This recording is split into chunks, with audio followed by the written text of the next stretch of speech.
Assalamualaikum warahmatullahi wabarakatuh.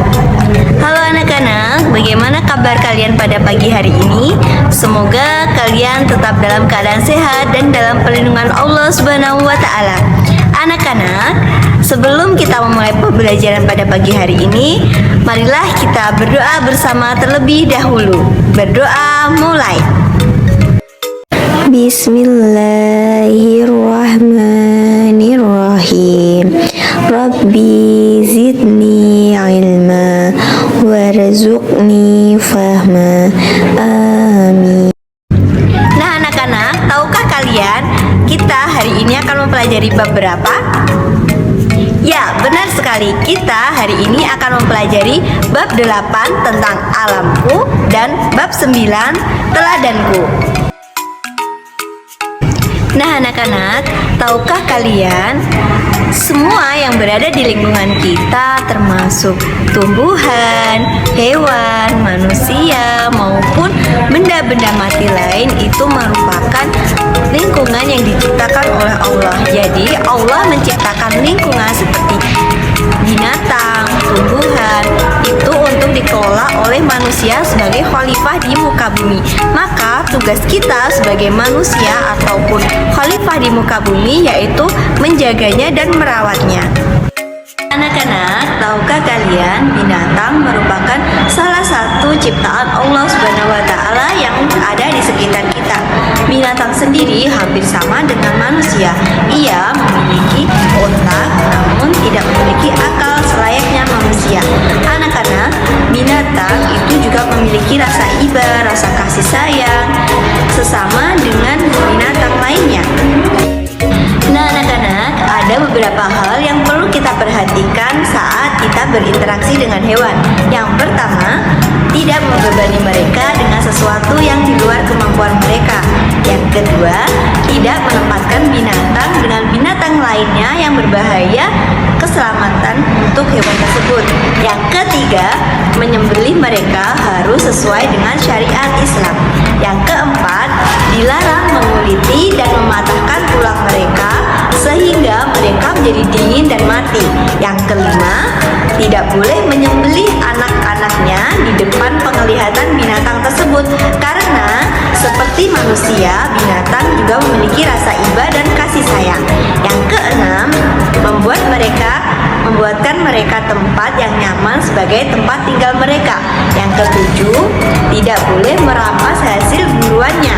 Semisal, kalau ada kucing memburu tikus, kita tidak boleh merebut tikusnya dari kucing tersebut. Yang kedelapan, tidak boleh menembak mereka atau cara apapun yang bisa mematikan mereka. Yang kesembilan, untuk hewan peliharaan kita perlu memberinya makan, minum maupun mengobati jika hewan peliharaan kita. Nah anak-anak, tugas kita sebagai manusia atau khalifah di muka bumi tidak hanya mengasihi dengan binatang saja, namun juga dengan tumbuhan. Nah anak-anak, tahukah kalian tumbuhan itu sangatlah bermanfaat bagi kehidupan manusia? Ada yang tahu tidak apa saja manfaatnya? Baik, di sini Ibu Guru akan menjelaskan tentang manfaat tumbuhan bagi kehidupan manusia. Yang pertama, tumbuhan dapat mengurangi pemanasan global. Yang kedua, tumbuhan dapat mengurangi banjir. Yang ketiga, tumbuhan dapat menurunkan pencemaran lingkungan. Yang keempat, meningkatkan kualitas hidup. Yang kelima, membuat anak-anak lebih mudah belajar di saat di alam terbuka. Nah anak-anak, dari penjelasan Ibu tadi dapat kita simpulkan bahwa tumbuhan memiliki banyak sekali manfaat bagi kita manusia khalifah di bumi. Nah anak-anak, jika kita tidak bisa merawat maupun melindungi tumbuhan di sekitar kita, maka itu akan membawa dampak buruk bagi kita sendiri. Apa saja sih dampak buruk jika kita melakukan penebangan pohon ataupun tidak merawat tumbuhan di sekitar kita? Yang Pertama, yakni apabila hujan mudah terjadi tanah longsor karena tanah tidak mampu lagi menahan air yang biasanya ditahan juga dengan akar-akar pohon. Yang kedua, mudah sekali terjadi musim kemarau. Yang ketiga, terjadinya pemanasan global yang mengakibatkan menipisnya lapisan ozon. Yang keempat, memicu punahnya hewan-hewan yang tinggal di hutan. Nah, anak-anak, tugas kita sebagai manusia di muka bumi ini atau khalifah di muka bumi ini haruslah mengasihi baik itu binatang maupun tumbuhan di sekitar kita maupun benda-benda lainnya, karena hal tersebut bisa menjaga keseimbangan alam bagi kita semua dan akan berdampak baik bagi kita manusia itu sendiri.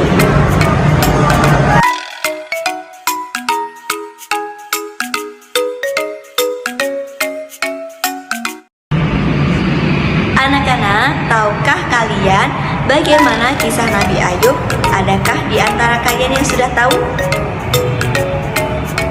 Anak-anak, Nabi Ayub alaihi salam merupakan seorang nabi yang sangat taat kepada Allah Subhanahu wa taala.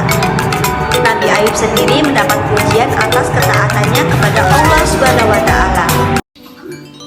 Anak-anak, selanjutnya dengarkan penjelasan video pembelajaran berikut ini. Anak-anak, tahukah kalian Nabi Ayub alaihissalam diuji dengan diberikan penyakit dan juga diuji dengan sikap istri dan saudara Nabi Ayub alaihissalam, di mana istri Nabi Ayub alaihissalam meninggalkan Nabi Ayub alaihissalam saat suaminya sedang sakit, dan kedua saudara Nabi Ayub juga mengejek dan menghina penyakit Nabi Ayub dan mengatakan bahwa Nabi Ayub sangat bau. Pada saat mendapatkan ujian tersebut, Nabi Ayub alaihissalam selalu berdoa kepada Allah Subhanahu wa taala karena sudah muak dengan perilaku istri dan saudara-saudaranya yang meragukan akan keagungan Allah Subhanahu wa taala. Nah, anak-anak, ada hikmah dari kisah Nabi Ayub alaihissalam, yaitu yang pertama, kita hendaklah beriman kepada Allah Subhanahu wa taala. Yang kedua, tidak berprasangka buruk kepada Allah Subhanahu wa taala. Yang ketiga, bersabar dalam menghadapi segala cobaan dari Allah Subhanahu wa taala. Yang keempat, mengingat dan menyadari bahwa setiap kesusahan pasti ada kegembiraan. Yang kelima, setiap penyakit pasti ada obatnya. Dan yang keenam, istri yang soleh akan senantiasa bersama suami dalam keadaan suka dan duka.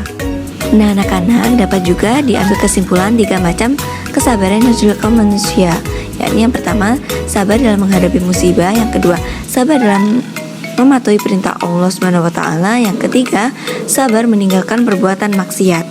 Setelah mendengarkan video pembelajaran tadi, dapat kita ambil kesimpulan dalam kita menerapkan sabar itu bagi umat muslim sangatlah bermanfaat. Di antaranya yang pertama, dapat menjadikan manusia dekat dengan Allah Subhanahu wa taala.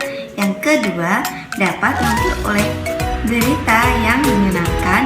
Yang ketiga, dapat bertemu dengan Allah Subhanahu wa taala dalam keadaan tidak berdosa. Yang keempat, memperoleh pahala yang berlipat ganda.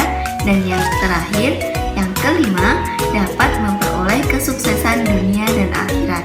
Maka selayaknya kita sebagai manusia haruslah meneladani kisah Nabi Ayub alaihissalam yang memiliki kesabaran dan ketaatan kepada Allah Subhanahu wa taala.